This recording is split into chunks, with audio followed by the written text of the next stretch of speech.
అబ్బో ఇక్కడ కేజీ చీరలు కొంటే అర కేజీ చీరలు ఫ్రీ అంట. మంగళ్య షాపింగ్ మాల్, కేజీల్లో సేల్, టన్నుల్లో ఆనందం.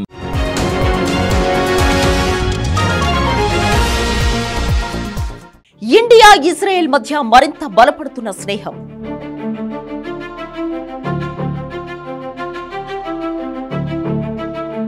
నెక్స్ట్ లెవెల్ డిఫెన్స్ ఒప్పందాలకి రెడీ అయిన మిత్ర దేశాలు.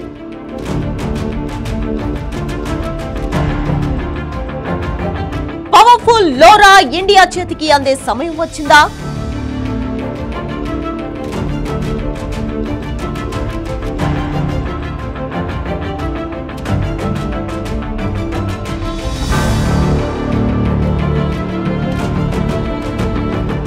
అంతా సవ్యంగా ఉన్నప్పుడు మన వెంట ఉండేవారి కంటే మనం కష్టాల్లో ఉన్నప్పుడు నేనున్నానని ముందుకొచ్చేవాడే నిజమైన ఫ్రెండ్. రష్యా ఇజ్రాయెల్ రూపంలో ఇండియాకు ఇద్దరు నమ్మకమైన స్నేహితులు ఉన్నారు. ఆపరేషన్ సింధూర్లోనూ ఆ ఇద్దరు స్నేహితులే గేమ్ చేంజర్ గా నిలిచారు. S-400లతో భారత్ ను రష్యా కాపాడితే హారోప్ బరాక్ 8 క్షిపణులతో శత్రుదేశం అంతు చూసింది ఇజ్రాయెల్. ఇప్పుడే కాదు, భవిష్యత్తులోనూ ఇండియాను టచ్ చేయాలంటే తమను దాటుకునే వెళ్లాలని క్రిస్టల్ క్లియర్ మెసేజ్ ఇచ్చాయి ఆ రెండు దేశాలు. తాజాగా భారత్ ను మరింత శక్తివంతంగా మార్చేందుకు ఇజ్రాయెల్ ముందుకొచ్చింది. ఈ రెండు దేశాలు నెక్స్ట్ లెవెల్ డిఫెన్స్ డీల్స్ కు సిద్ధమయ్యాయి. CDS Anil Chauhan, Israel defence ministry director general Amir మధ్య న్యూఢిల్లీలో కీలక చర్చలు జరిగాయి.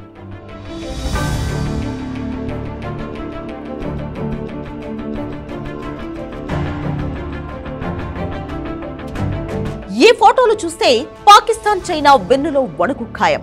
ఎందుకంటే భారత్ ఇజ్రాయెల్ మధ్య జరిగే ఏ చిన్న రక్షణ ఒప్పందం జరిగినా అది ఎంత డేంజర్ గా ఉంటుందో ఆ దేశాలకు తెలుసు. న్యూఢిల్లీలో ఏం జరిగిందన్న విషయానికొస్తే India chief of defence staff Anil Chauhan తో ఇజ్రాయెల్ రక్షణ మంత్రిత్వ శాఖ డైరెక్టర్ జనరల్ అమీర్ బరాం భేటీ అయ్యారు.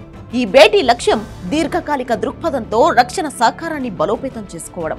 వివరంగా చెప్పాలంటే భారత్ ఇజ్రాయెల్ మధ్య ఇప్పటికే కొనసాగుతున్న రక్షణ భాగస్వామ్యం మరింత బలంగా సుదీర్ఘ లక్ష్యాలతో కొనసాగబోతుందన్నమాట. ఈ సమయంలో పహల్గామ్ ఉగ్రదాడి ప్రస్తావన కూడా వచ్చింది. ఈ ఉగ్రదాడిని ఇజ్రాయెల్ మరోసారి తీవ్రంగా ఖండించింది. ఉగ్రవాదంపై భారత్ చేస్తున్న పోరాటానికి మద్దతు తెలిపింది. ఆ తర్వాత అమీర్ బరాం భారత రక్షణ కార్యదర్శి రాజేష్ కుమార్ సింగ్ తోనూ సమావేశమయ్యారు. ఇరు దేశాల మధ్య రక్షణ భాగస్వామ్యంపై కీలక చర్చలు జరిపారు. ఈ సమావేశం తర్వాత ఒక ఆయుధం గురించి చర్చ మొదలైంది. దాని పేరు లోరా. దేనిపైనే చర్చ ఎందుకంటే ఈ మిసైల్ ను తయారు చేసేందుకు అవసరమైన టెక్నాలజీని అందించేందుకు ఇజ్రాయెల్ ముందుకొచ్చింది కాబట్టి.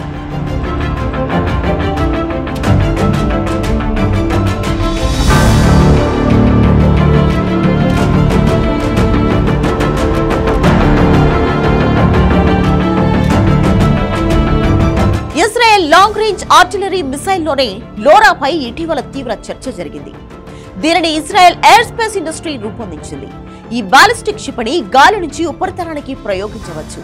ఇది 400 కిలోమీటర్ల లక్ష్యాలను ఛేదించగల సామర్థ్యాన్ని కలిగి ఉంది. అందుకే ఈ మిసైల్ పై ఇప్పుడు భారత్ కన్నుపడింది. అందుకు కారణం పాక్ ఎయిర్ స్పేస్ లోకి వెళ్లకుండానే అక్కడి లక్ష్యాలను ఛేదించగల మిసైల్ కావడమే. 400 కిలోమీటర్ల దూరంలోని శత్రు స్థావరాలపై దాడి చేయడమే కాదు, ఒకే యుద్ధ విమానం నుండి ఎక్కువ ప్రయోగించవచ్చే వీలుంటుంది. అంటే Su-30 MKI వంటి యుద్ధ విమానాలు ఒకేసారి 4 లోరా మిసైల్స్ ను తీసుకెళ్లగలవు. అంతేకాదు, శత్రువుల అండర్ గ్రౌండ్ బంకర్లు, ఎయిర్ డిఫెన్స్ సిస్టమ్స్, కమాండ్ సెంటర్లను ధ్వంసం చేయడంలో లోరా తర్వాతే మరేదైనా. దీని వేగం, అత్యాధునిక టెక్నాలజీతో చాలా ఖచ్చితత్వంతో శత్రు లక్ష్యాలపై దాడి చేస్తుంది ఈ మిసైల్. పైగా శత్రు దేశాల ఎయిర్ డిఫెన్స్ సిస్టమ్ దీన్ని అంత ఈజీగా గుర్తించలేవు. అవి కనిపెట్టేలోపే ఈ లోరా మిసైల్ దాడిని పూర్తి చేస్తుంది.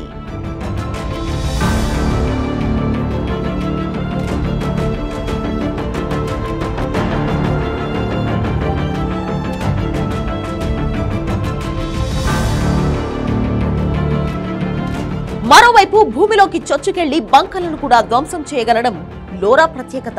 అలాగే పెద్ద ప్రాంతాలను ఒకేసారి ధ్వంసం చేసేందుకు కూడా ఈ మిసైల్ ఉపయోగపడుతుంది.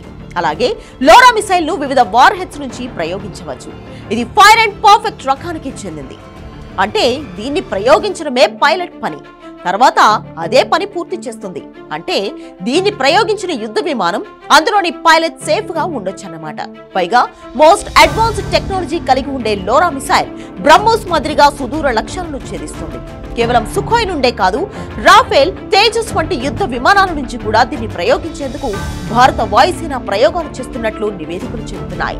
ఇది సక్సెస్ అయితే భారత రక్షణ వ్యవస్థ మరింత పటిష్టంగా మారుతుంది.